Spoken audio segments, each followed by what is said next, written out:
Morning, you are very welcome to Ireland M. It is Monday the 17th of July and we're here to kickstart your week on the right note. You want to sing a song? Is that the plan? No, you're not. Hollywood strikes, homegrown superstars and some sheep thrills are all coming your way this morning. Very exciting. Oh, yes. Come on, Barbie, let's go protest. As A-list actors take strike action, we're discussing the cost of Hollywood's historic shutdown. Plus, we meet the Irish acting duo shortlisted for an Oscar who are putting actors with disabilities front of stage. Plus, she's a true Liberty Belle. Iconic Dublin Songstress Imelda May is going to be checking in with us for a chat after 9 this morning. He's all the way over there. Good morning, Alan. From all the way over there to all the way over here. So far away, at least 5 feet. Now, later on, we're going to be learning all about beige flags in the modern language of love. Plus, myself and Tommy, listen to this now. We're going to be teaming up against the world fastest sheep shearer. Yes, we're going to be shearing sheep at 9:45 this morning. It's going to be shearing with a difference because you're powering it by an electric bike. While you're doing it. So we mightn't get very much done, Tommy. Are you going to be on a penny farthing? Like, what's going on here? Amazing. Poor sheep. I know. Yeah, something like that. Now, Derek is getting all zen this morning. Derek, where are you and what are you going to be doing? Well, that's the plan anyway, Al. Welcome down here to Talon, South County Dublin this morning. As you can see just over my shoulder, plenty of rain clouds on this side. We've got some nice sunshine on the other side, so it's a real mishmash of weather out there today. In fact, we're expecting some heavy rain up from the southwest later on today. But as you mentioned, Al, we're down here in Dodder Valley Park this morning because we're off for a yoga morning. So we're going to be finding our zen over the next couple of hours. A nice, easy start into a brand new week. And Tommy, sorry for Monaghan. At the weekend, they gave it their best shot, didn't they? Yeah, it did, Derek. Thank you very much. All the way. Well, thank you. You've teed that up nicely. We're going to be discussing the sport, of course, coming up at 7:15. But now it is time to get over to the news in the Virgin Media News Hub. Here's Aisling Roche. Thanks, Tommy. Good morning. An investigation is underway after 2 men were killed while taking part in a County Sligo rally. The driver was aged in his 30s while the passenger was aged in his 40s. Motorsport Ireland extended its sympathies to the families and friends of the 2 competitors and confirmed they died during a tragic accident while competing in the Sligo Stages rally. The group says it has begun a full investigation to establish how the accident happened. Meanwhile, Gardaí say they're investigating the crash and appealed for anyone with video footage not to share it online. 6 people have been arrested after €2.1 million worth of cocaine and cannabis and over €112,000 was found during a search operation at the weekend. Gardaí carried out a number of searches targeting organised crime in Kildare and Westmeath on Saturday, where they made the discovery. As part of a follow-up search, a pill manufacturing facility was also discovered. 2 men have been charged with drug-related offences and are due to appear before Naas District Court later this morning. Europe is braced for what could be the hottest temperatures the continent has ever seen. A severe heat storm is expected to hit parts of Europe this week, pushing temperatures into the high 40s. Heat alerts have been issued as the deadly heat wave continues. Europe remains in the grip of stifling heat.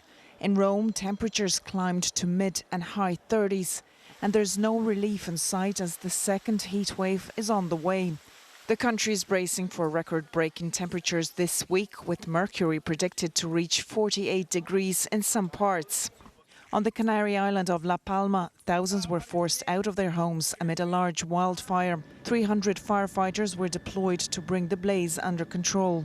Scientists warn heat waves are among the deadliest weather-related disasters, potentially causing exhaustion and dehydration, but also increasing risks of a heart attack or stroke.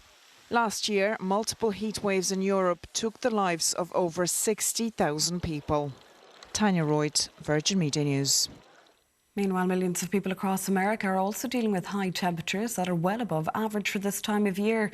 The worst affected states are those in the west and southwest, where many temperature records have already been broken. The US has been dealing with heat alerts for days now, and it's feared temperatures could get even worse, especially in the southwest. More than 85 million people have been on heat alerts from the National Weather Service in at least 15 US states, from Florida to California. Phoenix, Arizona is forecast to top 43 degrees Celsius for the 19th day in a row tomorrow, which would be the longest stretch in the city's history. The heat and dangerous temperatures affected the southwest and west over the weekend. More than 100 temperature records are expected to have been broken by today. As well as heat, smoke from Canada's wildfires has returned, prompting air quality alerts for at least 8 US states. Marie Mulcahy, Virgin Media News. 2 people have been killed after what Russian officials are calling an emergency on Crimea Bridge. The incident has not been called an attack, but unconfirmed reports said explosions were heard early this morning. The bridge was opened in 2018 and enables road and rail travel between Russia and Crimea. And a spectator taking a selfie has caused a huge crash of around 20 riders on the Tour de France. Footage shows one of the competitors' handlebars knocked by a fan holding out a phone on stage 15 of the tournament. As the rider went down, a large group of riders followed. It's understood that there was no serious injuries. We compare 14 insurance quotes to get you the best deal. So choose chill and work smarter, not harder. Thank you, Ger, and a very good morning. We're live down here in Tala in South County Dublin this morning. We've got a yoga class kicking off later on. So grab your mat, grab your bits and pieces and join us in and around 8:45 for that. Now, we're on to Monday the 17th of July. We're motoring through the month, so let's take a look weather-wise at how it's shaping up now with Ronan McIntyre with us on cameras. And it's a pretty decent start out this morning following all that heavy rain, and boy did it bucket down over the weekend in some parts. Out there's that mixture of sunshine and cloud to kickstart this morning, albeit some showers leaning on the heavy side to Carrick Cross there, Monaghan to Duck in County Louth, parts of Navan in County Meath, and in and around West Limerick, North Kerry not escaping either, so stay nice and dry if you're in that neck of the woods. Now right across this afternoon we're looking at light to occasionally moderate westerly winds in the driving seat, and in fact as the day goes on sunshine will slip, cloud will build, and in fact we're going to see rain pull in across western southwestern regions into the back end of the day. Top valleys in and around 16 to 20 degrees. Then into tonight, this is where the coin flips in terms of that rain, because it will track up across the country from the southwest. It will be heavy in nature as well, with the risk of spot flooding, would you believe, because those downpours will be intense in nature for some spots as that system tracks up across the country, with overnight lows there back to 11 to 15 degrees. So that's how it's shaping up here in a sunny and settled Tala in South County Dublin at the moment. We'll be back again live 7:35. Chill Insurance work harder so you can work smarter. We compare 14 quotes to get you the best deal. It's time now to take a look at this morning's papers. We'll start with the Irish Times. Its headline: State failing children in care, says judge. Up to 130 vulnerable children are in unsuitable and unapproved placements, such as holiday centres, hotels and B&Bs. That's according to former District Court Judge Dermot Sims. Child benefit top-up and extra parents' leave plan in budget. That's the front page of the Irish Independent. A one-off double payment of €280 is under consideration as part of the government's negotiations ahead of the budget to help families with the cost of raising children. The Examiner leads with man charged with murder of his wife, 38 years old, at their Cork home. A 41-year-old man has appeared in Cork District Court charged with the murder of his wife, who was found dead in their house on Friday. The Herald goes with Ronan Keating's brother dies in car crash. Ronan Keating's elder brother, Kieran, who died following a car accident in Mayo on Saturday. The Star, the Sun and the Mirror, they also lead with that story. And of course, our thoughts are with the Keating family today. Incredibly sad. It's just desperate, heading to watch their son play a football match. I know. Very, very sad. So sad. Now we are going to talk about something very different coming up. We're going to do a little bit of sport. We'll talk to you shortly on Ireland AM. See you after the break.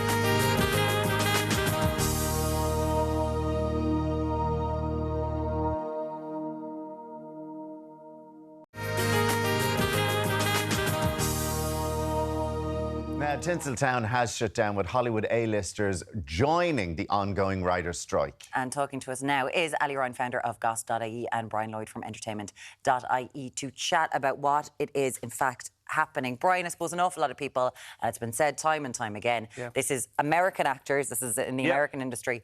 Why are we feeling sorry for a bunch of A-list actors. But Well, there's more to it than that. There's way more to it than this, yeah. So SAG-AFTRA represents 160,000 actors. 87% of those actors earn less than €26,000 per year. 26,000 euro is the minimum they have to earn in order to qualify for health insurance. 87% of them aren't earning it. Conversely, then, David Zaslav, the Warner Brothers CEO, in the last 5 years earned just under $500 million. That's $500 million. So there's obviously massive, massive discrepancies in how people are being paid in Hollywood. The money is all going in the wrong place. So, I mean, look, if we were to sit here for the next, 3 hours, I'm sure we could probably name maybe 1,000 actors between us, right? Yeah. That's 1,000 actors that we've heard of that are well over that threshold. But that leaves 159,000 actors that we haven't heard of, that we don't know of, that are trying to earn a living in this and can't earn a living in under the current contract that SAG-AFTRA has with This has come on off the back of the writers' strike. So the writers went on strike first, and now the actors have come out and joined them. Why did the writers go on strike in the first place? Well, for the same reason. Again, it's kind of, the two are kind of interlinked. So the Writers Guild went on strike for a number of reasons. Primarily, it was to do with residuals coming from streaming. So in the past, if a TV show went on for 22 episodes and it went into syndication, a writer could expect a payment each time it was broadcast. So something like Seinfeld or Friends or Cheers or any of them, a writer could potentially earn a lot of money through that, and that would kind of sustain them through the periods when they weren't working. But now, because of streaming, they basically get an upfront payment and then they're not paid again. So potentially a TV show like, say, I don't know, Secret Invasion or any of the Marvel TV shows or any TV show that's on streaming now, they'll get one payment, and if it's streamed 1 million times, 1 billion times, they'll never see a penny. And is the payment a substantial payment or a very small just fee at the start? Here you go, sign this. That's it, literally that. They'll get an upfront payment and then the residual then that they'll make after. Like, I heard of one writer who worked on She-Hulk Attorney at Law, and his residual check for his episode was $398. Yeah. And that was, now keep in mind, that was an episode of a very, very popular Marvel TV show that could have been screened millions of times. Millions of times. And Sydney Sweeney, the star of The White Lotus and Euphoria, has been talking about that since last year. She's like, no, I have to continually work. You don't make the money that you should. Correct. Like, you know, I want to buy a house, so I've got to work, and we don't make this sort of money anymore. Ali, I'm assuming that a huge amount of productions are going to be affected by this. Since it's an American union strike, there are still productions all over the world affected, right? Yeah, it's complicated because it is American actors and writers and broadcasters and journalists. That's who joined SAG-AFTRA. And it's really sad because for actors in particular, when they get their letter from SAG-AFTRA that they're a member, it's such an exciting day. And I think now we're starting to realise it's really not as shiny as it looks. You know, it is actually really, really difficult. So it's a bit of confusion around it because House of the Dragon, which is the prequel to Game of Thrones. Game of Thrones. They're still filming, and then there's talk of maybe they should be supporting it, but they're largely UK companies and production writers, actors, but a lot of people are trying to kind of say, well, we support them, so maybe we should. Broadway isn't affected at all. They're not members of SAG-AFTRA, but they're talking about, we want to support you. So I think we could see more things being affected than we realise. You were talking about the writers' strike there. There was about 20,000 members who did that. This is 160,000. So we've gone from, a few writers' rooms are quiet to everything is actually shutting down. Deadpool has shut down. The new Mission Impossible, which needs to be out by next summer, it has to be out by that time, has completely shut down. There's just images, aerial images all over the world of just empty sets. So yeah, a friend of mine who lives in Malta said the Gladiator was filming way there. They've been there, and all the stars are there. Totally and there hasn't stopped. been the best reaction. Like, the CEO of Disney came out with some comments that SAG-AFTRA were not happy about, basically being like, oh, this is the worst time they could do this. This is really not a good time. It's complicated because it really is about corporate greed, which unfortunately is just a problem around the world. So I think there's a lot of backlash coming from the bigger movie companies, but the big actors now, they're coming out, which doesn't always happen. So Oppenheimer, we've been talking about it for weeks now. They walked out in the middle of their London premiere. Barbie, I'm in the Barbie zone this week, and they're not doing any more promo. So as part of the strike, it's not just that they're not going to premieres, it's no social promo, it's no interviews. So all the promo interviews have been cancelled last minute. So it's very frustrating for everybody involved. But the fact that the A-listers are like, no, we do support them, I think that brings it up another level now. But Brian, why did the Disney CEO saying it's not realistic, and then you had people saying Hollywood writers get on average 69,000 a year, he gets 74,000 a day. A day, yeah. A day. I mean, like, there was some of the proposals that I read about over the weekend that, and this was about the use of artificial intelligence. What they were planning to do was to bring a background actor in, scan them into an artificial intelligence. So you'd have them in different poses, like standing up, sitting down, happy, sad, whatever. That would be scanned into an artificial intelligence. They'd be paid for 1 day's work, and then that extra would then potentially be used in hundreds, if not thousands, of films, and they'd never see a penny of it. So you're talking about... And they started in Marvel to do that. They were already scanning. They had already started to do that in Marvel, yeah. Have we all seen Black Mirror, the first episode? The episode, yeah. Joan is awful, yeah. But, like, the thing of it is that, like, they don't realise that a lot of famous actors started off as extras. Matt Damon and Ben Affleck were extras in Field of Dreams. Bruce Willis was an extra in The Verdict, which was filmed back in the 80s. And, like, it's an entrance point for a lot of actors to do background extra work. Like, I did it. I'm sure you did it. Yeah, I've done extra work. Yeah, loads of films. I was definitely in the background of Fair City. There we go. Like, all right. Yeah.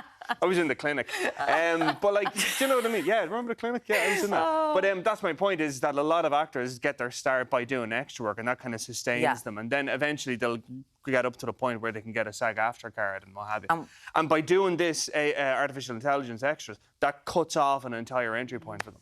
So we are talking about institutional and corporate greed. So 106 billion was made by Netflix for their investors, which are things like insurance companies and hedge funds and all that kind of stuff. There is lots of money being made, and then the 1% are getting it all. So these people who are actually writing the things that we love. Yeah, the people that actually make it aren't getting anything. The people who make it aren't getting anything. Okay.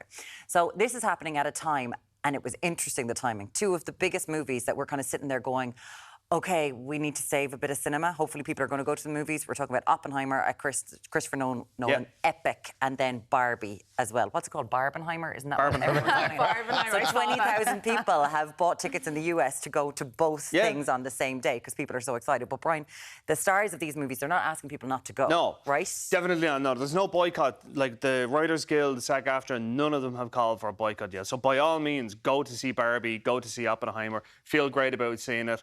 I mean, the fact that Cillian Murphy cancelled all his interviews and all the rest of it, don't feel bad about that. I'm sure he's delighted as well. Oh, so happy. I bet he's delighted. I was like, what am I going to talk to you about? Just going, you hate doing this, don't you? Like, the poor fella hates it. Oh, my God, next time you meet him, please just do that. I need to see the reaction. But, I mean, are there a stock? I'm sure there's a stock of films that are still going to come out. We're not going to just... The cinemas are not going to just dry up a film. Not at all. Are they? No, not at all. Like, I mean, it really kind of depends. Like, I mean, if the strike goes on for the next 3 months, they probably are going to run into trouble come, I would say, like September, October, December, because that's when you have all the Oscar films. And they probably are kind of coming down to the wire in terms of reshoots and stuff like that. So if it doesn't get resolved by September, come January, February, March, then you probably will see kind of films kind of spaced out a little bit and all the rest. Right. And you probably will see a lot more reality television as well, because that's what happened the last time. The writer's strike in 2008. You saw the likes of Love Island and Big Brother and all the... Springing up. Yeah, Real Housewives of whatever. Like, that all kind of came off the back of... Look at Ali smiling. I don't mind it now, Real Housewives. Bring them on. The other thing is, so we won't pauses see the promo. when they're saying a sentence. It's like you can drive a bus through it. I tried to watch Love Island. You won't see the promo either, which does have a huge effect on the showbiz industry. You know, the covers of magazines, they're all set up because someone's promoting a movie, interviews. It does take up a lot more things than we realise. Like makeup artists, stylists, photographers, it affects so many people. So I do think they'll come to some resolution. I don't know what it's going to be, but they're going to have to. But yeah, I don't think anything's going to happen now, but maybe next summer we'll see things meant to be released June aren't released till November. We're going to see a break next summer. Bring back the clinic. Now's the time. I'm just saying. I'm ready. Are you ready, Brian? I'm ready. Ready for Crystal Dowd, you can work over here. It's fine. Don't worry about it. We're not against it. Barbie Core, obviously, you are feeling it this week without a shadow of a doubt. Barbie week. I'm so excited. It's been what a tour it has been. Like, in fairness of all the movies to lose out a little bit this week, Barbie's not lost out. It's the best promo I've ever seen in my life. It has been amazing. Like, there's a roller rink in LA. There's been so many cool, like, new lines coming out, shoes, clothes. I just loved Margot Robbie fanning over Ekin-Su. Oh my God! At the London premiere. So apparently she's going, oh my God, it's Ekin-Su. Apparently she's one of the biggest Love Island fans, like, in the world. I remember when Maura Higgins got really big that season. She commented on her, and everyone's like, whoa, what? Margot Robbie watches Love Island. The fact that she stopped her, which is basically what happened on the pink carpet, ITV send her a code so she can watch it wherever she is in the world. Nice. She did an for Love Island. There you go. She did an interview with Ian Sterling on Capital FM, and he did the voice voice to introduce her, and she nearly cried. Like, she's so happy. So she's a fan, I'm a fan. So this is in tribute to Margot. Brian Lloyd will be reviewing old movies. We'll do thrillers from the 80s, from the 90s. We'll have a great fun, yeah? Even if we don't have any new movies, I love it. Brian Lloyd from Entertainment.ie, Ali Ryan from Goss, thank you so much for joining us this morning. We appreciate it. Tomas, how are you doing? He loves the movie. Love the Barbie outfit. Fair play to you, Ali, this morning. Now, have you booked your holidays yet? I'm sure a lot of people have, but with record heat waves across Europe, Irish holidaymakers are thinking twice about booking a last-minute deal. We're going to discuss that, plus the other stories making this news this morning. See you shortly.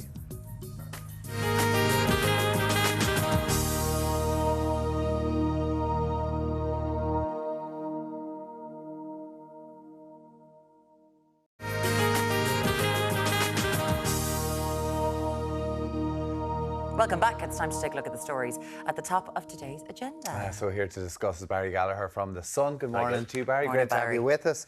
So the first story this morning, quite alarming, is that there's going to be a probe into the insurance sector around home insurance because it's gone up around 22% just in the last year. Yeah, a pretty scary increase. It's about 4 times higher than starting inflation. So I suppose, it stands to reason that maybe someone should have a look at these guys. It's the Consumer Association of Ireland, so they've called on the CP and the central bank to have a look into the insurance sector and see what's going on over there. Yeah, now this is something that we've seen before. Pierce Doherty once did a masterclass inside an Oireachtas committee when he had the big 5 in front of the insurance committees, basically going, "What are you doing, lads? You're all you're all putting up things at the exact same time." We were hoping for something similar at the supermarkets. Remember, we were hoping for something, and we didn't. But at the same time, they can go in front of an Oireachtas committee all they want, but nothing's happening as a result of it, because inside in this country we pay premiums that are ridiculously high in comparison to everywhere else in Europe. Crazy high. And I mean, even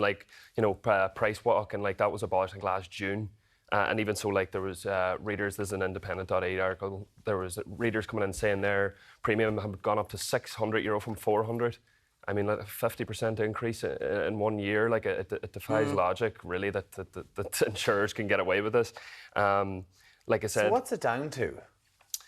Well, the insurers, basically, the standard buzzword, which is inflation. So, building cost prices, labour. So I suppose if a claim does come in, the rebuilds go up, so the premiums have to go up as well. Now, they have referenced that, building cost prices have gone up by about 21%, which probably is a little bit in line with the 22% premium rise.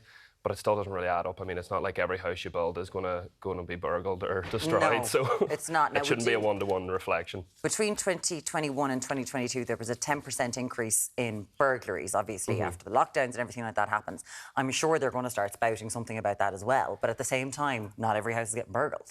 No, not every house is getting burgled. And I mean, there was even chat before of, climate change, extreme weather events contributing to raising insurance costs. And I mean, extreme weather events. Flooding and stuff like that, we're definitely seeing around Ireland too. And listen, I don't even know if it's down to burglary. It looks like it's down to, if something was to happen to the house, that the cost of actually the repairs of it is so much higher, and that actually people would have probably insured their house at a certain level, but now they actually need to up that because at the minute the cost of anything, getting work done, energy, labour costs is just going through the roof. That's what they're saying though, but it's not. We'd love to hear from you. Well, it is going through the roof. It is. I know, but it's higher than inflation. What they're charging is higher than 22%. Yeah. I mean, it's way higher. Yeah, let us know. Have you been struck with this? We see somebody there has a quote has gone up by more than €600 there from somebody incredible.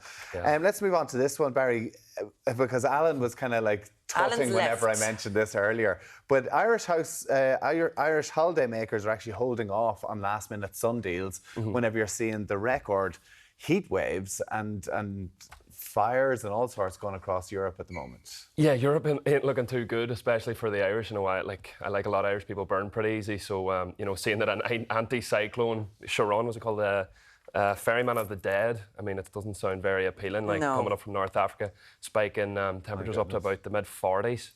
Record numbers, you're looking at Italy is up to about, could hit 43 degrees. 43 degrees in Rome. Yeah, wow. That's going to set another record.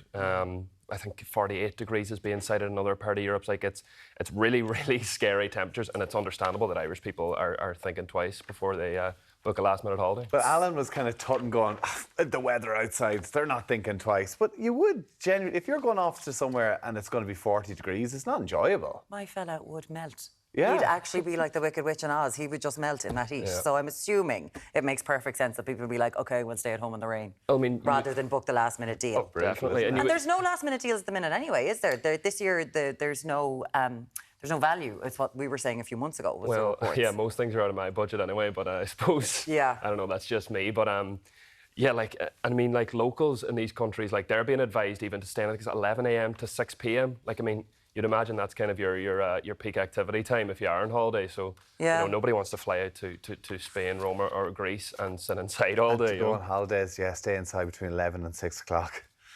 So much for holiday, it really is. I mean, you'd be happy enough. Should we head out on the beers and the wine then after? But if you've got kids, it's a disaster. Like, what else do you do with them? Yeah, what, like, you know, it's all about the activities, I suppose. Shall we just quickly touch on this last one? So this is a story from TikTok over in America. It's got 1.7 million views, over 3,500 comments on it.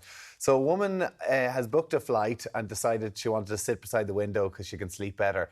But somebody picked just automatically seats, a woman with her 2 children. So the 2 kids were sit beside her and she was sat in the lady's seat. Yeah. The mother was sat in the seat that was booked by this other person. Yeah, so I think Tammy Nelson, she's a CEO Conquering, I think it's called, the company. Yeah, she was hopping on her plane and looks down and there's a woman in her seat. The mother just assumed she could have sat beside her 2 children. Obviously didn't allocate her seating, but Tammy wasn't having it. The mother kind of half assumed, half asked if she could keep the seat. Tammy said, "No, I booked this." Jog on, basically. Yeah. It's an interesting one, all right? Like, if you're in the train as well, do you know when you go on the train and you might book a seat? You've booked a seat. But I do feel for the mum with the 2 kids. Like, what are you going to do with the 2 kids? Why didn't she book a seat? Well, because it costs a lot more money to book a seat for 3 as opposed to 1. Yeah. Right, so I mean, I've never done it before. that someone else would have to give up their seat. Well, no, you would assume that the plane, knowing that there's 2 children there, that they would have assigned the 3 of them together. What do you think of this? That woman who wouldn't give up a seat for her mother to sit next to her children because she booked it. She was like, well, I've prepared for this. 0896 there's lots of seats behind she could have sat in. Like, she's on her own. There's loads of seats. There's 2 very particular school of thoughts here. Like, it's a very Barry Galler from The Sun, thank you so much for joining us. Let us know what you think. We'd love to hear from you. There's loads more coming up on Ireland after the break. See you shortly.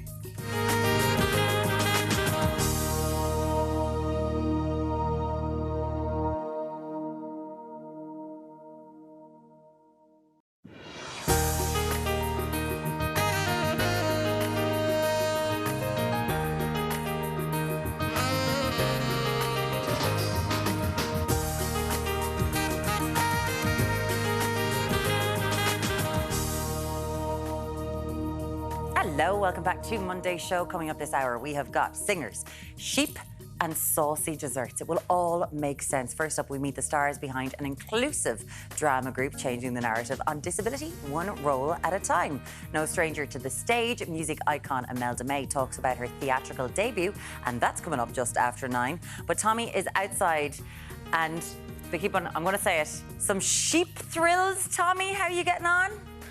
Yes, that's right. Lord. Byrne, myself and Alan are going to be getting these sheep summer ready alongside the world's fastest sheep shear. That's coming up after 9 o'clock. You might wonder why I'm on a bicycle. Well, Alan is going to be cycling. I'm going to be doing the shearing, and these poor sheep are going to have to deal with it. They don't look too impressed. Alan, what's coming up in the... Actually, Clonmany Corner. Clonmany Corner, yeah. Now... Sorry, No, that you were being powered by a bike. Yeah, it's powered by the bike, the shear. So if I slow down, the shears slow down. You're and joking. That's really bad for the sheep because it needs to be kept at a certain level. When's the last time you were on a bike? Oh, sure, for God's sake. That's a joke. We'll give it a go, Bridie. We'll give it a go. We'll give it a go, Bridie. You're right. You're dead right now. Now, Catherine Layton's in the kitchen, and you've got some beautiful profiteroles for us this morning. And they're made of choux pastry, right?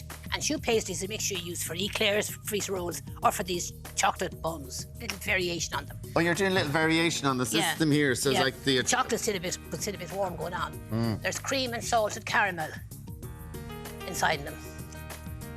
Do you like that? Oh my God, Tastes a little bit different now to your typical It is, profiterole. because it's caramel. There's salted caramel in it. Yeah. Yeah. It's nice. Yeah. Oh, no, he's not. Compliment. You are the worst. He never does, Murray. He's Never the does. worst, Catherine. Oh, tell me about it. They're delicious. I'm putting up with him for years here. How do you do it? They're delicious. They're delicious. Finish it. Derek. You have to go to Derek. Here, I will. Thank you. Derek is limping up at your fitness class. Derek, what have you got for us? Yes, I'll tell you guys, salted caramel sounds delicious back in the kitchen. Catherine, we've got all our Yogi Bears down here in Dodder Park in Tala. Shar's just about holding off for now. Dara Conway is with us from the South Dublin Sports Partnership. What a great initiative, Dara. Yes, thanks for coming along. This is a sample of our Park Fit Park yoga program. It's been running for 5 years. We have about 1,800 people signed up. It's in Dodder Valley, Griffin Valley Park and Corky Park. And we're going to have a yoga flow session here this morning as well. Yeah, no, it should be good to get you involved. And people mightn't recognise Dara as well because he cut off his big beard this morning so he could look younger on TV. Yeah. Who's your girlfriend, by the way? Cassie. Cassie, good morning, Cassie. She's tuned in this morning. She's not there. I'm embarrassed to be in back to studio. Thank you so much. We'll get more from Derek in just a little while. We compare 14 insurance quotes to get you the best deal. So choose chill and work smarter, not harder. Yes, thank you, Ger, and a very good morning. We're live here in Dodder Park in Tala in South County Dublin, right across the moor. We have got a yoga flow session in full swing just over our shoulder here. So grab your mats, grab your bits and pieces and join us in and around 8:45. For that, now, quick look at weather. We're getting past 8 o'clock here together, just about holding dry in Tala at the moment. Still plenty of showers up around parts of Monaghan into County Louth, County Meath, in around the Midwest as well, down across that West Limerick, North Kerry, not escaping either. So stay nice and dry and rain gear at the ready there. Now, right across today, in fact, we'll see those light to locally moderate westerly winds there in the driving seat to take us through the next couple of hours. In fact, any morning sunshine, make the most of it because it will slip over the coming hours. That cloud cover building across the island with showers expected in across the southwest later on this evening. Top temps in and around 17 to 20 degrees. And then into tonight, the coin will flip in terms of that rain, heavy and intense as it pulls up across the country. That system of showers bringing with it some intense downpours for a time, an ongoing risk of spot flooding as well to take us through tonight into tomorrow morning with overnight lows there back to 11 to 15 degrees. So the rain just about holding off here in Tala in South County Dublin at the moment. We'll be back again live 8:35. Chill Insurance work harder so you can work smarter. We compare 14 quotes to get you the best deal. It's time to take a look at this morning's papers. We'll start with the Irish Times. Its headline, State failing children in care, says judge. Up to 130 vulnerable children are in suitable and unapproved placements such as holiday centres, hotels and B&B. That's according to former District Court Judge Dermot Sims. Child benefit top-up and extra parents' leave plan in budget. That's the front page of the Irish Independent. A one-off double payment of €280 is under consideration as part of the government's negotiations ahead of the budget to help families with the cost of raising children. The Examiner leads with man charged with murder of his wife at their Cork home.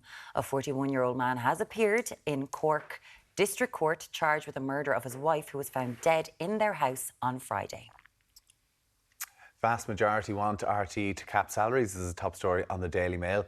An Amaroq survey shows that over a third of people would cap RTE pay at 100k, and almost half say they would support introduction of 200k limit for RTE stars. The Herald goes with Ronan Keating's brother dies in car crash. Ronan Keating's elder brother Kieran has died following a car accident in Mayo on Saturday. And the Star, the Sun and the Mirror also lead with that. Very sad story. Absolutely.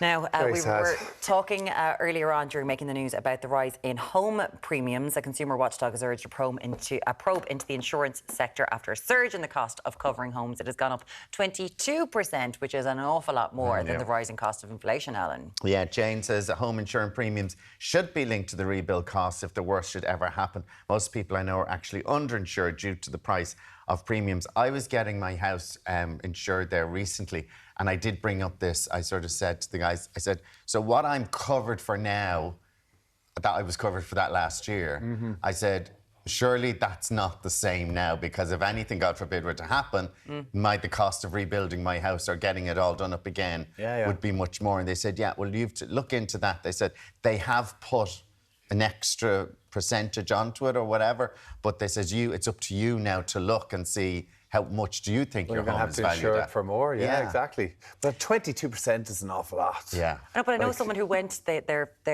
however their house was built, you know, it was plywood underneath the shower, everything was leaking, the roof kind of came down, and they went to their insurance. And there was no point getting it because their insurance premium was going to shoot up so much that they had to pay for it. So what's the point in having it half the time? Well, so it is instead of claiming the insurance and then the they didn't claim off the insurance, they paid for it. Because the premium would go up so much that it'd be better just to pay for. What's the point in having it? Well, the cost of everything in this country is just so much. God forbid anybody needs their insurance, but without it, I could not afford to purchase everything again, despite my insurance cover. There's also a lot of messages coming into the reaction of the CEO, who refused to give up her seat. So a CEO over in America had picked her seat beside the window because she needed a good night's sleep or a good sleep on the flight. But a parent who had booked with their 2 kids hadn't picked their seats. The kids were sitting there. The parent decided to take the CEO's seat, and the CEO was having none of it. And surprise, surprise, you two are those children, those parents. No, my thing on that be, if you have 2 children and you want to sit with them and you want to be guaranteed to sit with them, book the seat. But my thing, I know it's more expensive and you maybe don't have that budget. But then if that person has paid for that seat... of course. But it's also weird how much, like, the fact that airlines have managed to do this to us, to go, yeah, you want to pick a seat, you're going to have to pay more. Yeah. Do you know what I mean? It's them who've done this. Oh, I know. And it's like, do you want to sit together? Yeah. Do you not want your family split up? Like, I've paid book for your my seat now. What are you doing? It's ridiculous. Yeah, no. And but would you buy the seats? Would you book the seats if the 4 of you were going away? The price of flights at the minute to go on holidays is extortionate. I know, yeah. And to add an extra 12 or 15 or 20 quid per seat, per child, per parent, like... But you wouldn't let the 2 kids be on their own. Obviously not. But anyway, Hannah just said expecting people to give up their seats is pure ignorance. I saw it happen recently on a flight, and the poor air hostess was under serious pressure trying to do musical chairs and keep the peace. And that's it. It comes down to the poor air stewards to try and deal with the drama all the time. No, Liam, everyone knows you need to book seats on flights nowadays, so the mother was pulling a fast one. Also, you know that it incurs a cost and it should be part of your budget. I'd love this one from that. I'd give up my seat just not to sit beside 2 kids that weren't my own. I'd sit in the toilet if it meant to fly in peace. Here for that, to be fair. 089 111 Lucy, you can take the 3 seats and I'll sit down the back. We'd love to hear from you in relation to that, but the etiquette of being on transport. Yeah, keep sending those messages. Still to come this hour, we're going to talk about the perfect Profiteroles, and Derek's going to do a spot of yoga. Up next, the All Abilities Acting Group inspiring inclusivity in the acting industry. We'll talk to you shortly.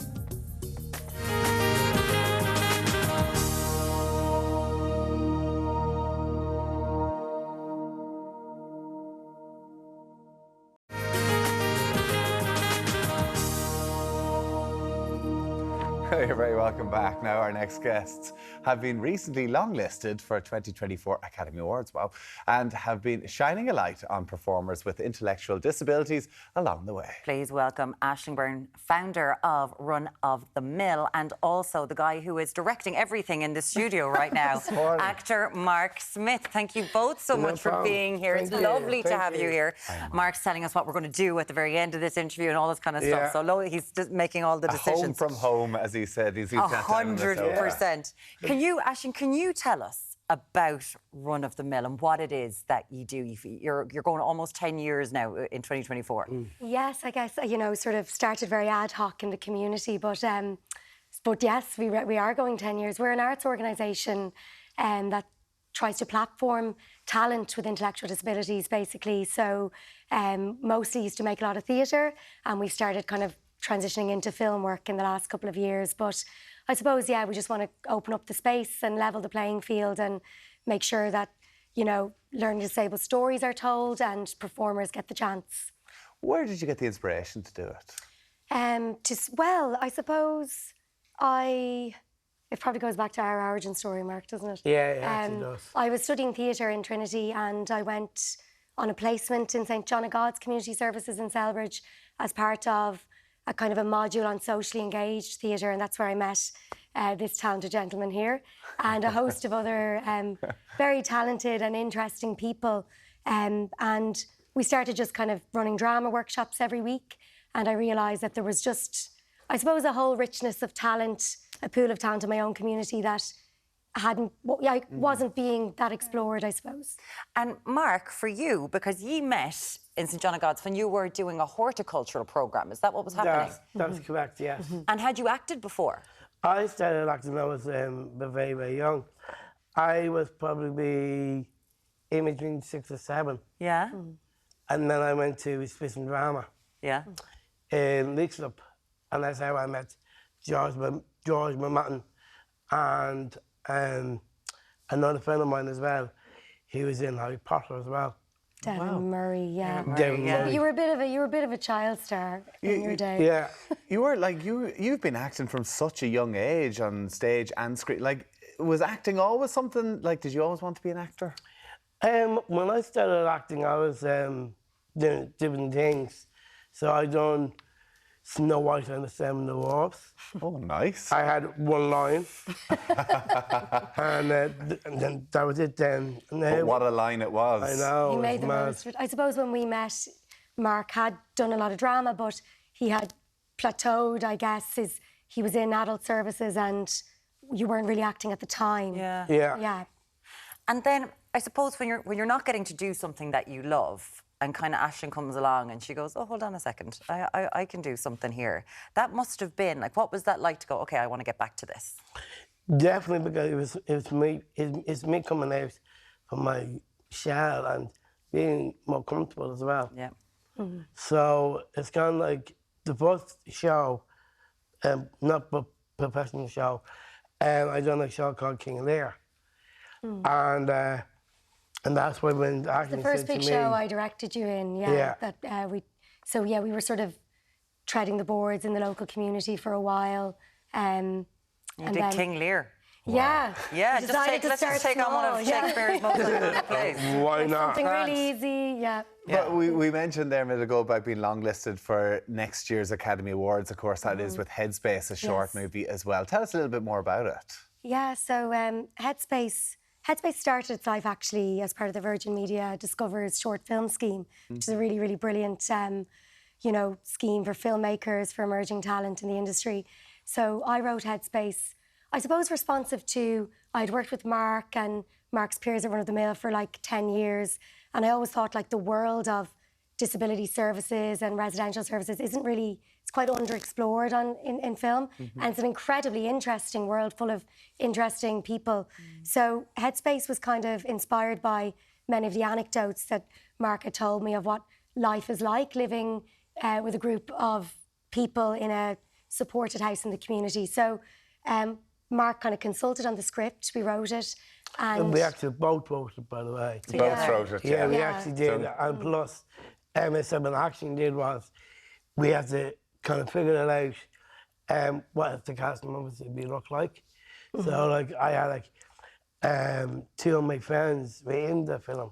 Yeah, Mark's real-life housemate, Jackie O'Hagan, ended up in the movie. So we managed to make it in the end with support from the Arts Council of Ireland, and we premiered at Cork International Film Festival last year, where we won Best Irish Short, which graduates you on to it's an Academy qualified festival. We do have a little clip of it as well. I think we'll. Yeah, we'd love to hear it. This is Headspace.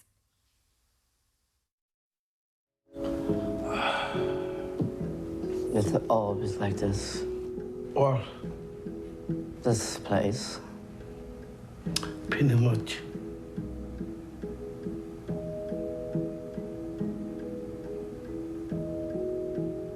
You're okay? Don't know.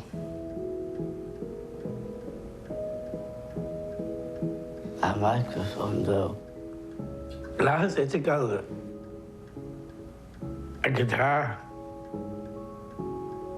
I'm glad I wasn't here for that.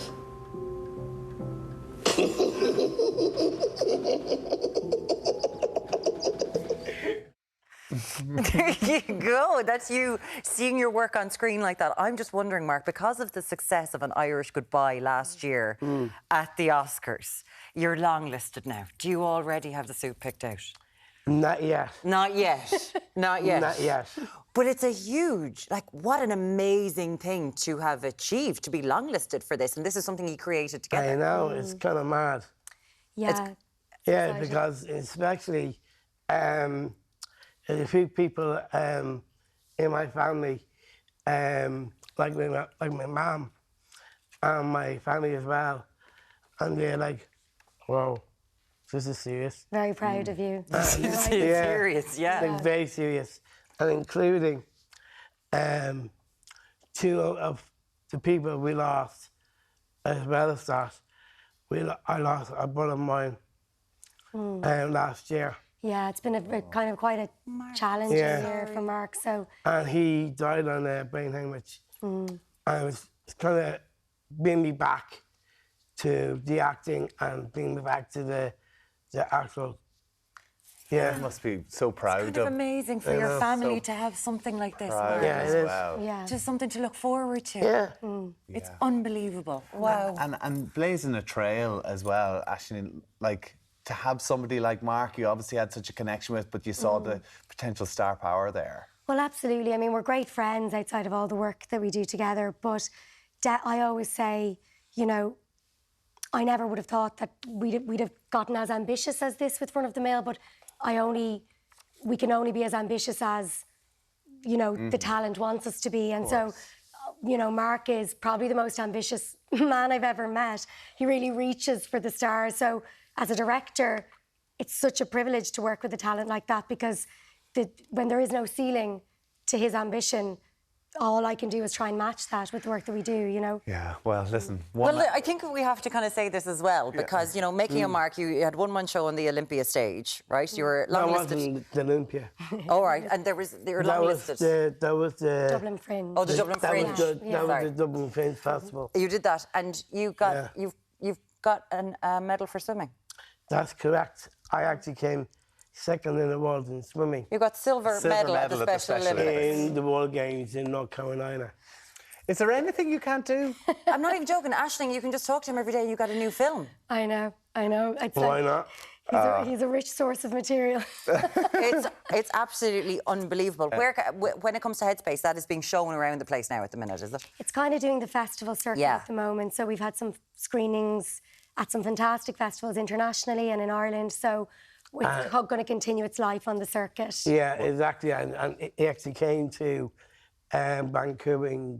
Went to Canada. Vancouver, New Hampshire, Manchester. But we're hoping to put a big screening on in our community in Riverbank Arts Centre in Kildare in September. So we can really bring everyone back together and celebrate it. It's absolutely amazing. And including, we have my favourite guy, who used to work here, he's coming to that as well. Oh, and Simon. That's Simon Delaney. Who, of course, is in Headspace as well. Yeah, he does. He's great. And he was so very good. funny. So good. Listen, Aisling Byrne, of course, founder of Run of the Mill Studios as well. Thank you so much for coming in. And the star of the show, Mark Smith, thank you so much. I think, Mark, you're going to read us the news now as well. So still to come with Catherine Layden in the kitchen with a chocolate favourite. Go see Headspace. And over to you, Mark. Back over to the Aisling Roche in Virgin Media News. Thanks. Good morning. An investigation is underway after two men were killed while taking part in a County Sligo rally. The driver was aged in his 30s while the co-driver was aged in his 40s. Motorsport Ireland extended its sympathies to the families and friends of the two competitors and confirmed they died during a tragic accident while competing in the Sligo Stages rally. 6 people have been arrested after €2.1 million worth of cocaine and cannabis and over €112,000 was found during a search operation at the weekend. Gardaí carried out a number of searches targeting organised crime in Kildare and Westmeath on Saturday. As part of follow-up searches, a pill manufacturing facility was also discovered. 2 men are due to appear before Naas District Court later this morning. And Europe is braced for what could be the hottest temperatures the continent has ever seen. A severe heat storm is expected to hit parts of Europe this week, pushing temperatures into the high 40s. Meanwhile, millions of people across America are also dealing with record temperatures.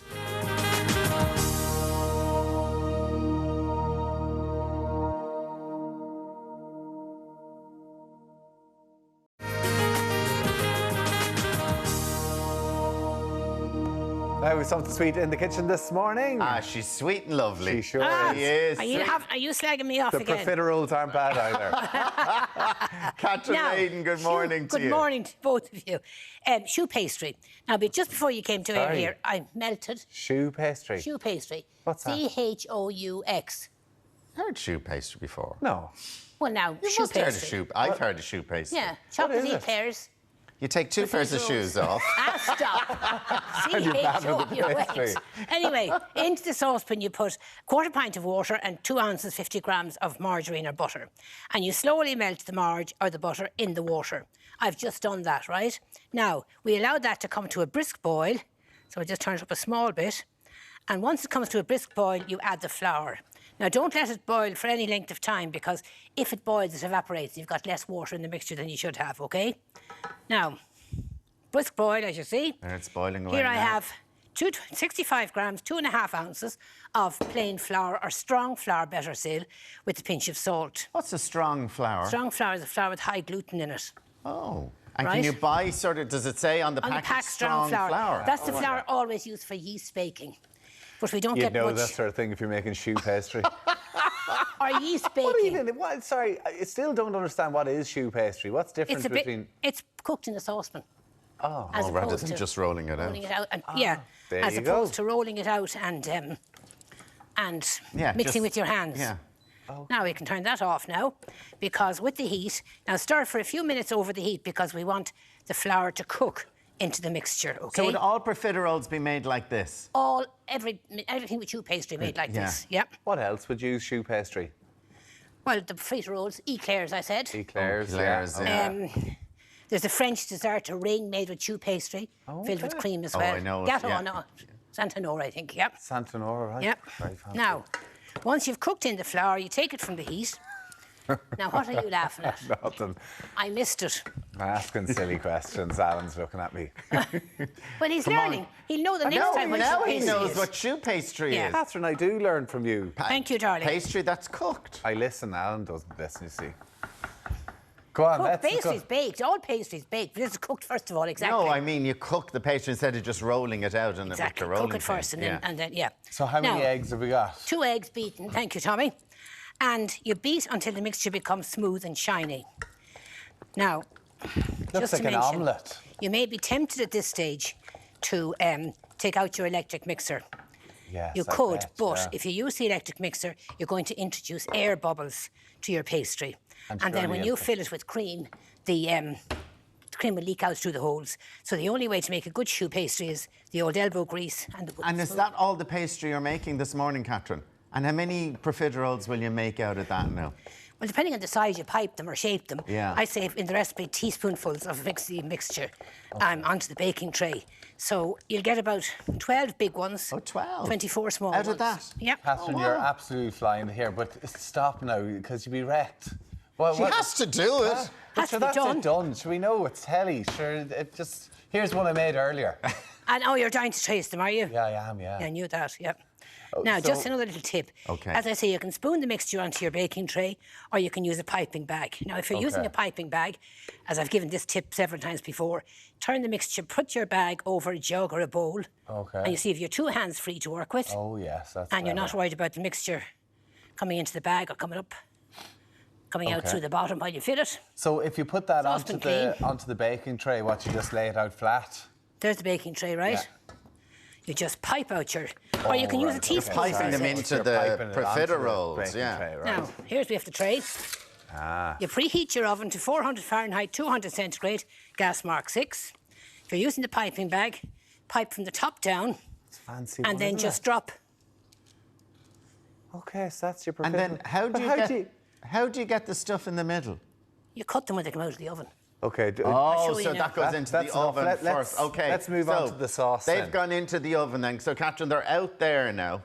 Now, we have a few here now. Yeah. So, it I'll goes put these in for you, Go on, yeah? I'll stick them in the oven on. for you. Thanks, love. Now, Thank you. I so got that. we're You taking can- them out there. How long have they been in? they take about 20 minutes Okay. until they're nice 20 and golden. minutes, and then they're nice and golden there. Immediately turn them onto a wire tray, and you immediately slit the sides of each of them. Immediately. Immediately, because you must let the steam out Otherwise, they'll start to get soft and collapse. Okay, and then you've put the cream in it. Now, I put the cream You've in. put a different one in that you put in Now. caramel. Now, here I have, you can buy the tin of caramel now and just put some salt into the caramel and you can pipe it into the middle of your... Okay. And so there's holes in there. How did you know, like, how did you create the hole in the... You cut it in half. She cut it in half. I missed that. I was too busy. I'm too busy eating it. You cut it in half. You cut them. I thought it's like a... You put a hole in... Because I was thinking that's why you want the air in it. You said you don't want the air in it. I thought you give the air in it. You pump just need a the few plain cream in. ones there as well. And then you let it go cold. Completely cold. And then you put in your cream, your caramel. Now, you can use the spoon as well, just tip it on top of the cream if you want. It's handier to get the piping bag. And then you cover them with chocolate. But and this you actually do totally cover them. Some people might just drizzle You can drizzle them as well if you want. Now, this chocolate here has gone... The one earlier was gone too soft. This one's gone too hard. But anyway, you can try them now. Which are these the ones that were in the fridge? Yes. Look at that. Okay, so yeah, and then you would put them in the fridge, wouldn't you? You'd need them to go into the fridge. Cool them. Do you need a... Use your fingers. I know, it's much nicer. Seriously, the one earlier on was too warm and soggy and everything like that. Chocolate was too hot going on them earlier. Soggy. So put them into the fridge. So there we go. Shoe pastry. At its absolute finest. C-H-E-A-U. C-H-A-U-X. O-U-X. Shoe. O-U-X. There you go. Well done. Thank you so much, Catherine. My pleasure. Now, from perfect profiteroles to poised poses, Derek will be flexing his yoga expertise after the break. We'll see you in a few minutes.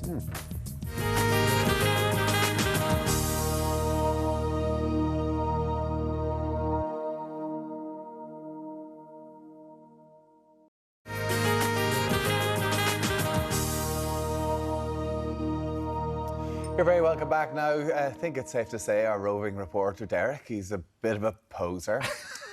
Oh my God, Derek. What is Tommy saying about you? He's been talking about your perfect downward dog all morning. How are you? You poser. Yeah, we're doing our best, guys. Yeah, absolutely. It's all about finding our flow down here in Talon, County Dublin this morning. Game of cat and mouse with the showers just about holding off for now. Edel Cummins is with us from Zen Movement. Good morning to you, Edel. Good morning, Derek. What a beautiful setting here in Donna Park. It's great. Now, tell us about how you started, how you kicked off yoga. Well, my background's actually in CrossFit, so it's slightly different to yoga, but because of how intense my training used to be, I needed to find balance. So I started kind of working on more mobility type training, so with foam rollers, just loosening out the body, and then I found yoga about 6 years ago, and I fell in love with it straight away. Fell in love with it? Yeah. You did your training, in fact you did a lot of training, you built up the hours. I did indeed, yeah. I've done kids yoga, I've done yin yoga, I've done family yoga, every style that you can think of, and I've gone on now to open up my own studio as well. That's something I think Tala needed. Yeah. And in fact you just opened it 6 weeks ago. Yeah, so it's a baby studio, brand new, congratulations. Yeah, thank you. And the first, as you said, here in Tala, so it's great for the community. Yeah, first yoga studio in Tala, definitely needed, and the park yoga classes that we're doing here have been getting great feedback so far as well. Now tell us about the park yoga classes, because they kicked off a couple of weeks ago with the sports partnership. Tell us about that. Yeah, so the sports partnership organise the yoga and they do fitness classes as well in the park, and it runs for the whole summer for 8 weeks for July and August, and it's free for anyone that wants to take part. Fully inclusive, so anyone can get involved. You don't have to have ever done yoga or fitness before. The fitness side of things, we have the crack, like it's not serious, you know, we do loads of group training together. The yoga is very beginner friendly as well, and we always encourage loads of rest and, you know, to take it at and your it's own for all pace. ages as well. Absolutely. From young right up to old. All the way. Mobility as well, if you have mobility issues, is it okay to take part? Yeah, absolutely. Like, again, we tell everyone to take it at their own pace. We always give regressions to every exercise. We don't force anybody to do anything that they don't feel comfortable doing. All the flows that we do are beginner friendly, and it's all about alignment, so making sure that you're in the proper position so you don't injure yourself. And then after that, then we link it with the breath. It's very relaxing, and then there's a lovely meditation at the end. The class here at the moment. By the way, I know it's a little bit different because the music. Normally, the music is nice and zen, nice and chilled. This is all about a little bit of techno. We're kind of I love adding techno an music edge. and I love electro music, so I do teach techno yoga as well, and it's something that's been taken off lately. It's just different. It's just more of an upbeat, especially when you're doing a flow class. It just adds something a little bit extra, and the music does meditate you as well when you're flowing to the beat. I was doing it with you this morning. I kind of got lost. Yeah, I forgot I was in Tala. I was like, where am I? That's exactly what we want, yeah. Okay, so you're going to lead us through a bit of a flow session now, and for viewers at home. So do you want to take it away? Yeah, absolutely. Okay. Okay, guys, when you're ready, we're going to stand up on our mats. So come into stand at the top of your mats, and we're going to start in chair pose, okay? So we're going to send the arms wide, and we're going to sit the hips back. So we're reaching through the fingers nice and strong through the legs. From here, you're going to forward fold all the way down. Don't worry if you can't touch your toes. Going to take your hands onto your shins and think about lengthening that spine, nice straight back. Lovely. From here, we're going to bend the knees and we're going to find our plank position. Okay, you can come down to your knees or you can lower your body all the way down. And we're going to lift ourselves up into cobra. Lovely, guys. From here, tuck the toes, send the hips back to downward dog. We're going to lift the right leg up and step the right leg forward. Your back foot is going to go to 45 degrees. And we're going to inhale to rise to our warrior one. So reaching through the fingers nice and strong. One more big deep breath in. And then floating your hands back down to your mats. Well done. Find your plank. Lower your body down. One more time, find your cobra. And back to your downward dog. Brilliant, guys. This time, left leg is going to rise. Step the left leg forward. Back foot 45.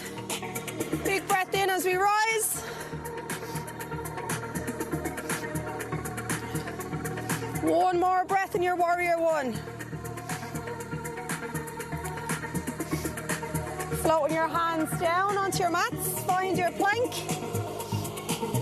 Lower your body down one more time. Up into your cobra. And back to your downward dog. Hey guys, taking your gaze forward. You can step or hop, finding that halfway lift again. Exhale, forward fold all the way down. And as we inhale, we're going to find that chair pose. Sit the hips back, reach the fingers forward. Taking your hands through heart center, coming to stand.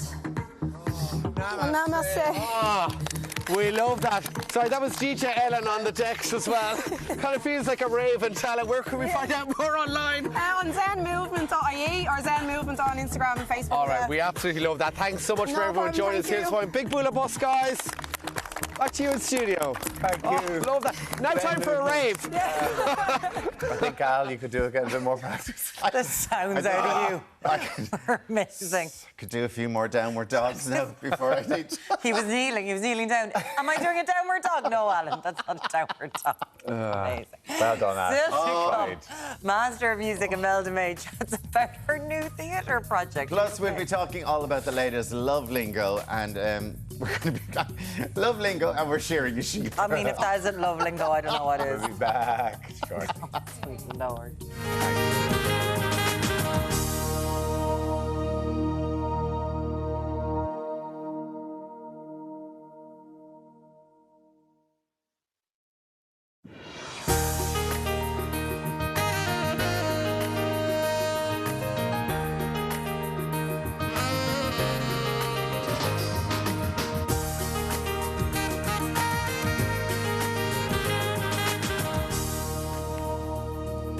Hello, you are very welcome back to the final hour of the show. On the way before 10, we've got everything from sheep shearing to modern dating. Oh, indeed. Not with the sheep.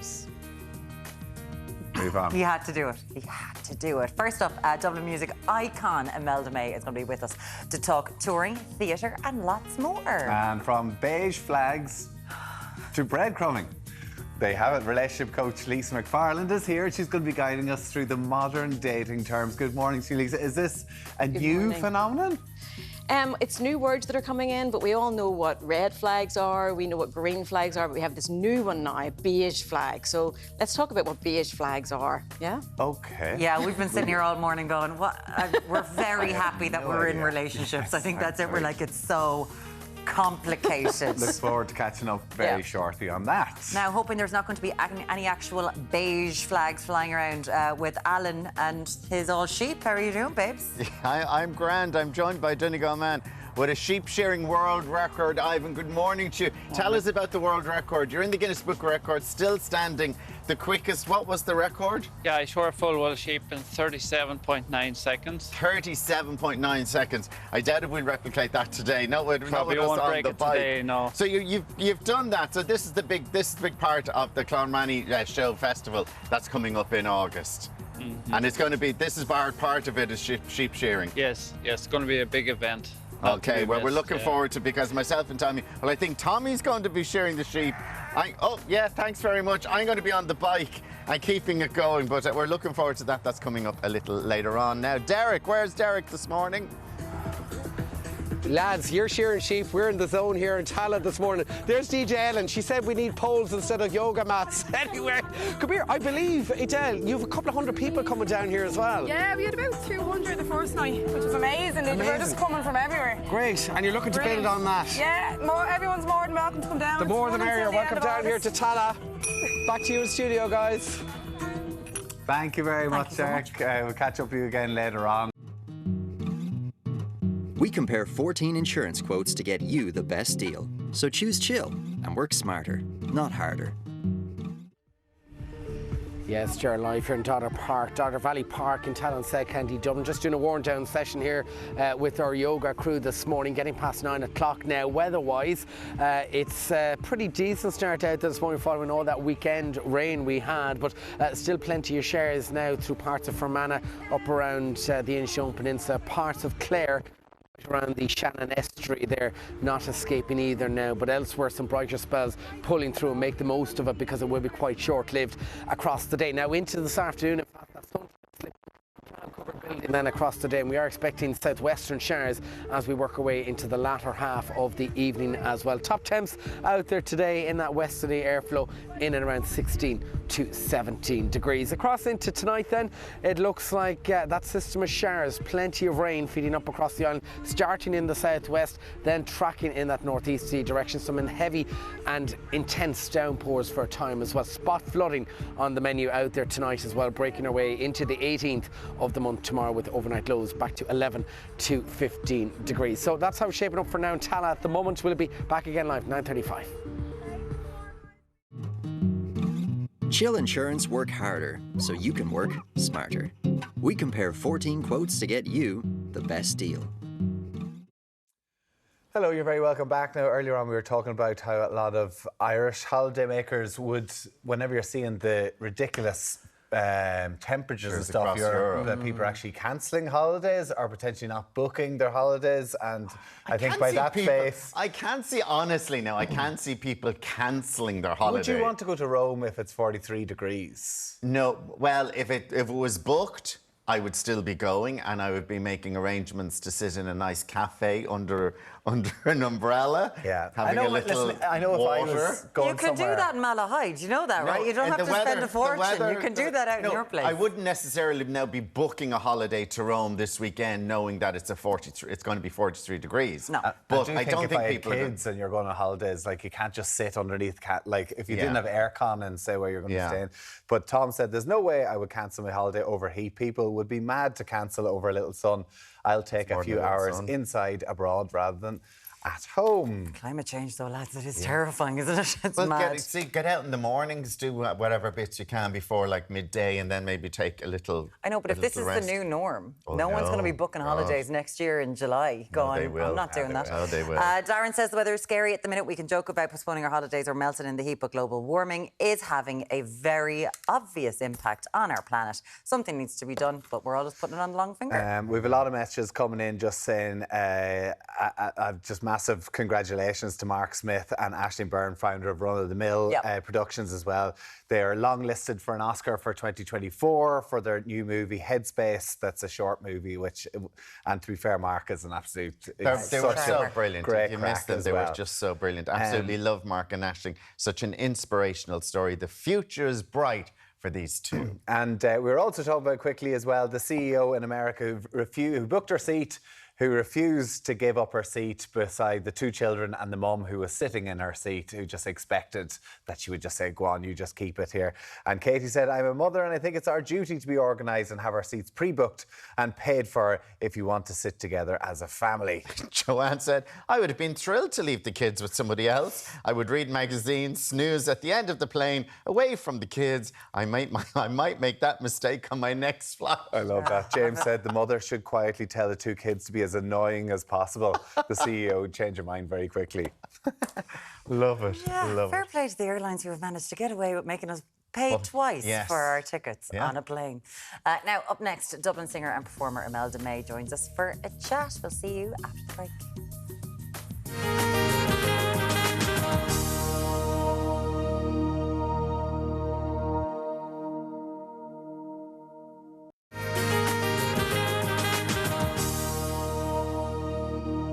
You're very welcome back now. Our next guest is one of Ireland's most celebrated singers. And not content with conquering the music world, she's also an incredibly talented poet. She is. And now she's set to make her theatre debut. Please welcome the brilliant Imelda May. Good morning, Imelda. Good morning. Good morning. How are you? We're all good. I just thought, I would assume that you had done theatre before because I've seen you in movies and everything. So I was like, sure, Imelda's always on the stage. This is your first theatre role. My first proper theatre role. I did dabble a bit before, and when I was in school and with my mum's group, the Liberties Music and Drama Group. So I did a little bit of that when I was younger, but this is my first proper role. And of course, I'm delving in with a one-woman play. Of course you are. You're not going to be content with sharing it with other people. An hour and 45 minutes of you on stage, on your own. It's the mother of all the beings. So tell us about the story. It's a fascinating story. Oh, my God. It's about Kathleen Bean, Brendan Bean's mother. And it's written by Peter Sheridan. And so there were these recordings made of her by Brian Bean, her son. He wrote it into a book and Peter turned it into a play. So the stories are hers. It's not made up, you know. She was very clued up. But for anybody who doesn't know Kathleen Bean, and most people don't, she's just an incredible woman at an incredible time in our history, you know, and it shows you the strength of the women of that time. And she's an incredible character that knew Maud Gonne and Constance Markievicz and Michael Collins. And so there's all these stories around the Rising, and they used to call her house the Kremlin up at Crumlin because she'd so many people there coming in and out, and all the anarchists and socialists, and she was a communist. She was against, she wasn't for the church being involved with the state, and she was for workers' rights. She fought for big time. And being a mother of someone like the Bean, she had two. Her first husband died of the Spanish flu, and then she went on and she got married again. And as you said there, she worked in Maud Gonne's house in Stephen's Green, and meeting Joyce and W.B. Yeats and all that kind of stuff. But being the mother of people who were such iconic and celebrated characters, her brother, Padraig Carney, wrote our national anthem. Like, getting stuck into someone like this, and there is so many recordings of her, like online, a fascinating woman. What is that like, taking it on for your first theatre role, going, all right, this woman is fairly iconic, and it's an hour and 45 of me being her. It's no small feat. No, it's not, but I'm determined to do her justice. I'm going to do my absolute best. Peter is a brilliant director. I'm heading there to see him, now. Peter's a great director. But her story needs to be told. And I really want people to come and see, not me, but I want them to see Kathleen Bean. If I got knocked down by a bus tomorrow and somebody else had this play on, I want somebody to go to it. Kathleen's story needs to be heard because the women were often forgotten. Yeah. And the women were working hard and doing their thing. She's the nucleus of this whole family, of all these brilliant people. And when you see why, she is brilliant, but she's been forgotten about, and the women were forgotten about. But it didn't mean they didn't exist. So we need to talk about them so that they continue to exist and aren't forgotten about. Do you know what I mean? We need to give them the credit they're due. Are we going to hear Imelda May singing at all this? Because I love this with Kathleen Bean, where she'd sing rebel songs to our kids instead of lullabies. So are we going to hear a few of them in the show? Oh, absolutely. But you're not going to hear me singing them. You'll be hearing, I'm Kathleen, so I'll be singing them as her. Yeah. And she loved her song. She was always down. She didn't drink much, and she was down. She used to go down to the pub to sing. But she'd break into song in the middle of a conversation like this, and that's what I'll be doing within the play. And off she goes, you know. Love it. This is going to be fabulous. I'll be doing all that. Tickets they're going sale this Friday the 17th. It's running from the 15th to the 26th of August in the Olympia. And when you're taken to the stage in the Olympia, you know, doing your thing there, do you have, whether it is you singing or doing a recital or as an actor, do you have pre-show rituals to get the nerves ready? I mean, I do. I tend to try and gather myself, because you can't just be chatting with everybody and then run on stage. You need to just take a minute. And I do that, and I'll certainly be doing that this time. You know, I'm terrified. Don't get me wrong with being Kathleen. I'm terrified. I'm not terrified to portray her. I'm loving that, and I feel her, and I feel I know her, and I feel her in me. It's just trying to remember the whole thing. But there's so many great stories. For instance, she was such a character that she took on the butters and she brought them to court. 3 butters, because they were charging the wrong price. Can you imagine doing that? Bringing them for the wrong price, and she stood up for the rights. She won the court case, and then she marched straight back into the butcher and she says, "Give me £half pound your sausages at the right price." Yeah, but I mean, like, a strong woman. But Imelda, look, you're from the Liberties, and around the Liberties, there's very strong women. So you grew up with strong women like this. Yes, yeah. I know her through all the women that raised me. You know, there was no flies on them. They were proper dogs. You know, me mum and me aunties and all the community. You know, the community raised you. Oh, there's me mum. There's your mum. Oh, God, I love her. Look at her with her tricolour. Nobody else had a tricolour feather boa, only her. Sorry, I don't think I've ever seen that before in my life. That is absolutely amazing. Fabulous. Like, when you talk about coming from a character, like, you just have to look to your mum, God rest her. She was a very strong woman, and my dad's a bonkers character. And all the characters, but so if you're coming to see this one woman play with Kathleen, there's me lovely dad. He's brilliant. He's hilarious. He's mad as that. And he said he doesn't want to die till he sees the play. He's hanging on to see the play. Well, he hasn't got long to wait. No, I know, that's what I keep telling him. But are you in the Ivy? You've got a sold-out show in the Ivy Gardens as well. Sold out show in the Ivy Gardens on the 22nd. And it's going to be fantastic. Yeah, this weekend. And that'll be I'm really looking forward to that and seeing me band. Imelda, when something like that happens, do you get half the Liberties ringing you up? Because I know that your sister's supporting you as well. Do you get them going, come here to me, give us a ticket? Tickets? All the time. I could fill the place with tickets. My guest list is through the roof. All my cousins and everything. My sister, she's in the Queen Bees, a band, a cappella group. So I'm getting her to do a few bits. Niall McNamee, me lovely fella, he's going to be open, and Hawk the band, who I'm a massive fan of, Good Liberties band, and then I'll have a few guests with me as well. So it's going to be really good fun. You're never going to do a really Beyonce. Want everyone to come to this. But are you ever going to do a Beyonce? She's always bringing out her daughter Blue Ivy now. Are you kind of looking at Violet? Come on, cheap labour. I'll get you up on stage. No, I let her do her own thing. It's her life, and she tells me not to sing. She's the singer, and she writes all her own songs. But I like to encourage her, not force her. You know, I encourage whatever she's into, and then I'll try and nurture that. So. Well, you never know. She might let me support her. There you go, coming up. Well, the gig sounds brilliant at the weekend, but we can't wait to see Mother of All the Beans. It's coming to the 3 Olympia from Tuesday, the 15th of August. and I hope everyone goes to see it. We'll be there as well. Imelda, thank you so much for joining us this morning. Thank you so much for having me. I'm delighted. Thank Cheers, you. Imelda. Lovely morning. Thanks so much. And she's such an amazing character. Like Imelda playing Kathleen. And I could being, say, she's brilliant. And the breaking into song and doing, I'd say it'd be fantastic. Yeah, it's going to be a great show. Going a great show. Brilliant. Now, on the way, myself and Tommy take on the world record holder in sheep shearing. You go from Imelda May and to Kathleen sheep Bean shearing. to sheep shearing. Welcome to Ireland, Dan. See you, See you back here in a few minutes.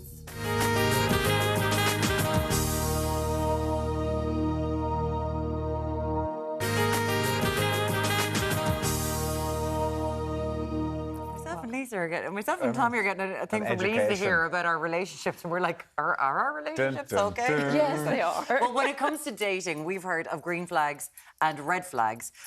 But TikTok users have coined another one to watch out for. It's the beige flags, because there's not enough things to learn in the world. I know. Here to break down beige flags and other modern dating terms is relationship coach Lisa McFarlane. Good morning to you, Lisa. Thank you so much for your therapy session we just had. We'll discuss that another time. But beige flags, let's get into this, because obviously we're seeing online dating is becoming huge and everything kind of has to be labelled nowadays. So what is a beige flag? As far as I can see, beige flags are things you don't really have to worry about. Yeah. It's okay. It's all right. It might be weird to one person, but fine to someone else. So my beige flag would be that I can't order drinks at a bar. I'll pay for them, but I can't order them.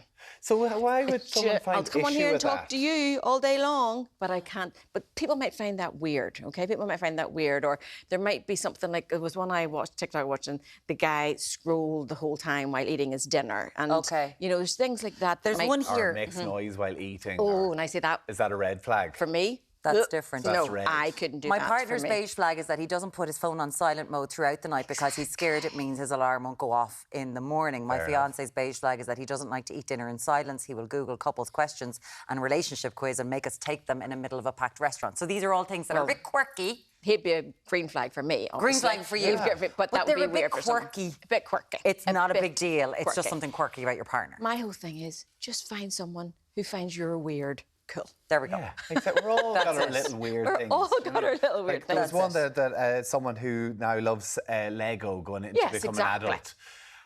Just find someone if you don't like that, okay, fair enough. Beige flag. There you have it. Exactly. Yeah. Beige flag or not? No, leave him off. Isn't he happy as Larry? Happy, and he's quiet and not in your hair. I also can't load the dishwasher. I'll be to my hubby. That's it. It's full, and he'll be like, "Are you having a laugh, Lisa?" And I'll be like.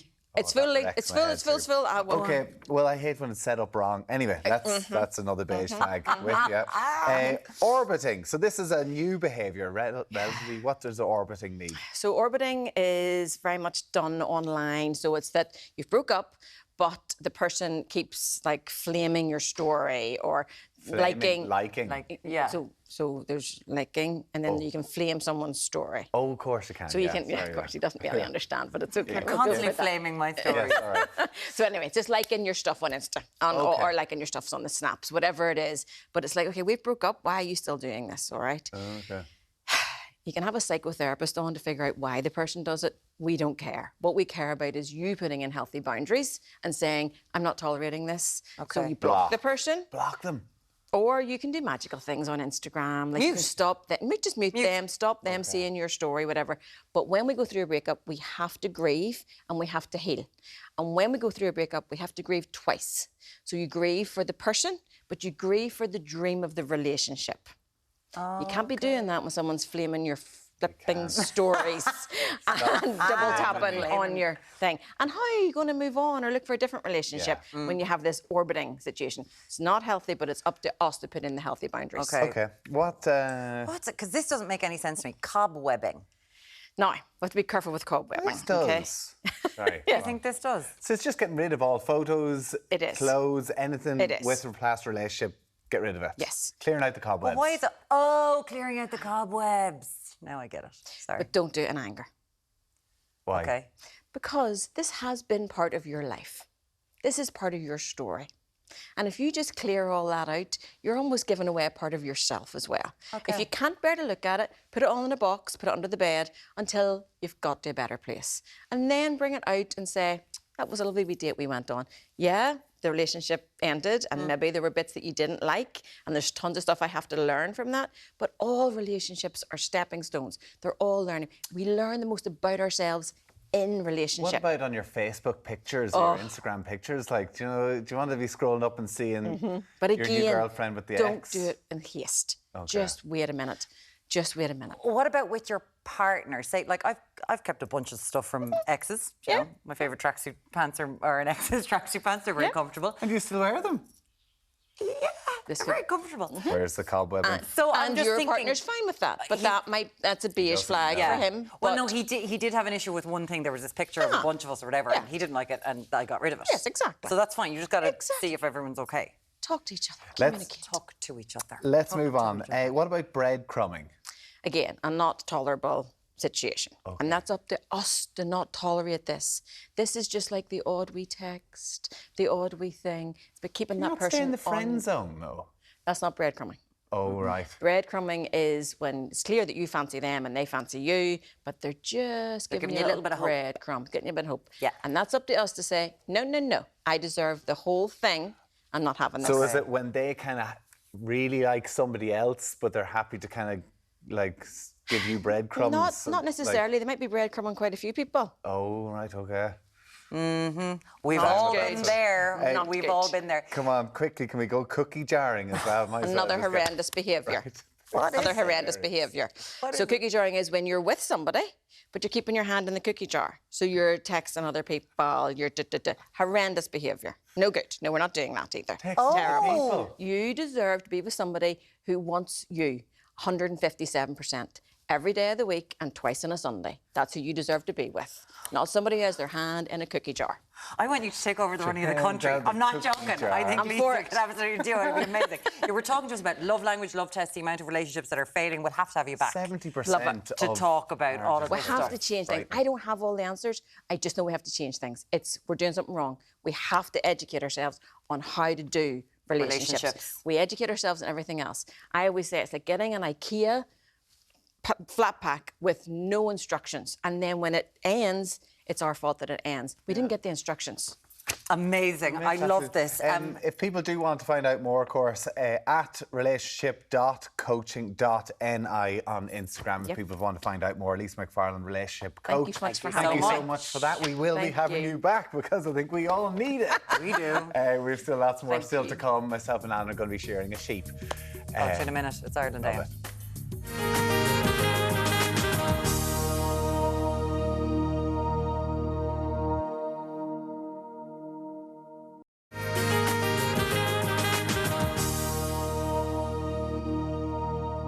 Thanks for staying with us now to mark the start of the 2023 Clonmany Agricultural Show. Donegal has come to us this morning with its arts and crafts and local produce, and we even have some sheep shearing. And I'm joined now by Blaine McCurran, PRO of the festival, or of the Agricultural Show. Good morning to you. Morning, How long Alan. has this been going? How long has the show been going? We're about to start our 54th agricultural show. 54th? Yeah, 54th, yeah. So it started off as a very small, basic sheepdog trials, and from there, over the years, livestock classes were introduced. And in more recent years, we're really pushing to get a family full event, value for money. So we've really expanded in recent years. We've got fashion shows. We've got our Taste of Inishowen food festival taking place at the Agricultural Show. We've got jiving, live bands on stage. We've got arts and crafts, home industries, everything you can imagine. And how big is it then for the local community then every year? Is it the big one that everyone looks forward to? It's massive, yeah. It's really, really big. And it's particularly big this year because we're starting to, we're proud hosts of the All-Ireland and All-Nations Shearing, as we'll see shortly there. Which Tommy's going to be doing. We're looking forward to that. So many people and many visitors. You get visitors from all across the country? We get visitors from all across the country, yeah. We're quite close to Northern Ireland up there, so we get a lot of people coming from the across north, the border, as well as south of the country. It's a real tourist week there in Clonmany, the first week of August. So we get people from all over coming to see the show and to see what's on offer. And look at the displays you have here, and we're going to talk to Claire here. Good morning, Claire, because the crafts is a big part of the show. Yes, yeah. The crafts, what I have on display here is hand-woven art pieces, and they're all inspired by nature. And they're hand woven on a loom with no electricity. It's all hand powered. Is this the loom here? This is a sample loom. It's a bigger one. It's a bigger one than it'd be that. one like this one here. Oh, this one here. And then, of course, I have a selection of scarves and wraps and throws, which are all handmade using natural products. And this is only a snippet of what's going to be on display with other crafters such as Glen Owen Craft Studios and John Hina, the weaver. So, and look at these here, they're incredible. How long would it take you to do something like this? It could take anything from maybe 7 days till 10 days, depending on the size of the piece. And usually I work on commission pieces. Yeah, they're incredible. How long have you been doing this? I only really started after lockdown. No, yes. really? I studied in the National And you can College. do yeah. this? Yeah, I studied in the National College of Art and Design years ago, and when I came out of college there was no jobs, so I've kind of reignited my passion now and hoping to pass it on to many others. So will you have a stand at the show and you'll be selling all these, and will you be actually weaving at the show as well? No, I won't be weaving at the show, but there'll be a weaver, John Hina, who's been weaving for over 50 years. He's going to be doing live demonstrations. There as well. Yes, yes. Okay, absolutely incredible. Beautiful stuff. The scarves are amazing. Thank and then food is always a big part of the show, as you were saying. And Louise, good morning to you. Good morning, how are you? All this beautifully locally produced yes. produce. All local to Clonmany, yes. We have butters. We have butters that are handmade using this wee small churn here. The cream. Would that be made in that churn? Yeah, made in that churn. You pour it in there and you just keep turning and turning, and eventually you get butter and you put it in here. These are already made up. And the homemade breads and homemade the scones. breads Would the scones be going down a treat all weekend? We might have to stop on the way home and have those on the way home. We have local jams made locally. We have local produce here, like eggs from our local farmers and strawberries. These are all patchwork quilts and knitting done by local ladies. Really? Yeah. And these are a selection of vegetables. Now, they're a wee bit small at the minute, but they'll be much bigger. They have another 3 weeks to grow before the festival. We have... And the honey, so honey. local, you have local honey producers. Literally just 2 doors up from me, Blaine's family has beehives. Oh, this is your family, is it? That's theirs. Oh, that's your product. Is it doing well? It's doing very well, yeah. It's very popular with people suffering from hay fever. Oh, right. Yeah, local honey. If you take local honey early on in the season, it prevents hay fever. So, yeah, does it? It does indeed, yeah. If you start taking it early. Start taking it early and take it all through the summer, you'll have no issues So with hay when fever. you're thinking of the show, you're thinking this is obviously in a massive big area, big field and place like that. So there's lots of these things around. Yeah, we've got 100 acres there. 100 acres? Yep, everything on display is spread across 100 acres, yep. And you were saying there's bands on, who's playing? We've got over 10 bands to name, but Declan Nairney to name but a few. All right, Declan, and, yeah, and we've got some local bands there as well taking place. So it's a fantastic atmosphere. It's absolutely electric. And as they say in Ireland, all you need's the weather. All you need is the sunshine. Fingers crossed. Get the stash at the Prague out. Okay, now been waiting for this all morning, and Tommy's over with a sheep. Over to you, Tommy. Thank you very much, Alan. Yes, I am here with Ivan Scott, the world record sheep shearing champion, with his buddy Sean the sheep as well. Hello, Sean. You look happy enough there. This is normal practice, really, Ivan, isn't it? That the sheeps are quite comfortable with this. Yeah, it's all in the handling. Just Very keep good. calm. Keep calm. Yes. Now, tell me this. So you are the world record sheep shearing champion. So what is the time that you sheared a sheep in? I shore a world record of 867 lambs in 9 hours. You did how many, sorry? 867 lambs in 9 hours. Oh my goodness, right? And I shore 820 adult ewes in an Irish record. Wow. And so how fast have you sheared one sheep in then? About 37.9 seconds is the Guinness record. Right. And you've done that? Yes. So you're a Guinness record holder in a number of events, or just Yes. in that one? Just in that one, yes. My good. And have you always, has this been something you've done from you're a little fella? Yeah, I started shearing when I was about 17, 18, and I travelled to New Zealand for about 15 years and gradually worked hard, a lot of dedication, got to where I am now. Wow. So, yeah. So tell me, like somebody of your skills, would you be in huge demand from farmers to get their sheep done? Their sheep done? Yes. Yeah, plenty of work. Really? The phone has happened, yeah. And where, like you talked about New Zealand, would it have been kind of the #1 in the world, or? Yeah, New Zealand's always been renowned for the vastness of sheep. And so you go there to shear day in, day out. Yeah. With like from 5 a.m. in the morning to 5 a.m. in the evening, I used to shear. Yeah. To get to that level. And in terms of sheep wool, because obviously this is good for them going into the warmer months to try and get rid of that outer coat to try and keep them cool. Also, though, for the price of wool, like, because I know it had gone down a little bit, but is it still like a real valuable commodity? It's a great commodity, but the price is bad. Sorry, Sean. The price Sean's telling us not quite. It's done for health reasons. Yes. Because they have to be shorn so they don't get fly strike in the summertime. Okay. And just overall health, it's... Okay, well listen, this is part of the Clonmany agricultural show. So you normally have a normal set of shears to do this. Yeah. You're going to put me to the challenge. I'm going to have to cycle at well, I'm going to go hell for leather here. So you pretty much have 20 seconds to try and get this all done. It's all about a bit of crack. Right, on your bike. Okay, so you tell me when to get going. When you're ready, Tom. Okay. Yeah. Is that fast enough or keep going? Keep going. I'm on the Tour de France. I'm getting tired.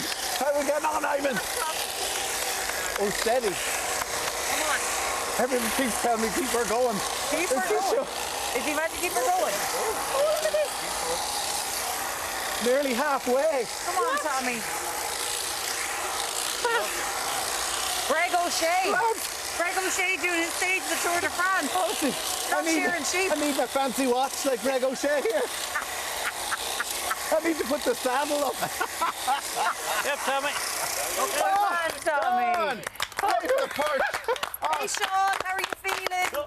Can we see the perch sheep? Ivan, well done. Can we see the perch Thank sheep? you very much, Sean. Look at the... Oh, look Look at you. Sean. Look. Thank How you are very you, much. babes? Oh.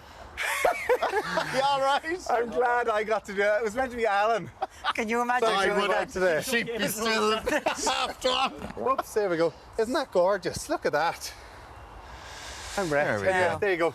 I thought I was going to do the shearing, but thankfully Ivan's doing it. I think that was the best thing to do. That to was be the best honest. thing to do, That's yeah. the best way to do it. Congratulations, the Guinness World Record holder. World record holder. I absolutely love it when this happens to you because I just expect him never to get tired when we do anything like that.